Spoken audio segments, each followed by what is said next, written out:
अज़ीज़ान मोहतरम, सलामुन अलैकुम। नाज़िफ शाह रिज़वी की खिताबत के हाथों से फ़र्दन फ़र्दन सलाम कबूल हो। आज अल्हम्दुलिल्लाह हम लोग शब बेरा के हवाले से गुफ्तगू करेंगे कि शब बेरा को क्या करना है।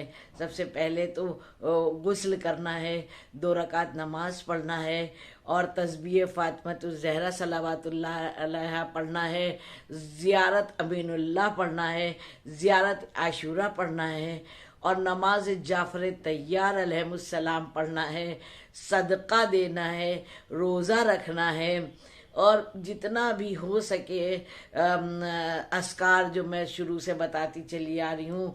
अमल सिमा मैंने अपने चैनल पर वीडियो में डाला है, आप लोग वहाँ से इस्तिफ़ादा हासिल कर रहे हैं और जिन्हें नहीं अभी तक किया है वो करें। अमल सिमा ज़रूर पढ़ें, 1 तारीख से 3 महीने तक पढ़ना है। जिसने अभी शुरू नहीं किया है वो भी शुरू कर दे, क्योंकि ये शब तेरह की तो फजीलत के क्या ही कहने। तो ये सब चीज़ें आगाज़ गुस्ल से होना है, जाफ़र तैयार अलैहिस्सलाम की नमाज भी पढ़ना है और रहमतों की बारिश हो रही है। जितनी दुआएं मांगना हो इंशाअल्लाह दुआओं को कबूल करवाने का वक्त है, अपनी किरदार साजी का वक्त है। हमारे गुनाहों को परवरदिगार रे आलम माफ़ कर दे, इसीलिए अमल सिमा में 4 तस्बीहां इस्तग़फ़ार की पढ़ी जाती हैं परवरदिगार आलम, ताकि उसकी रहमत से बरकत से हम हमारे गुनाहों को माफ़ कर दे, हमारी इबादतों को कबूल फरमा ले।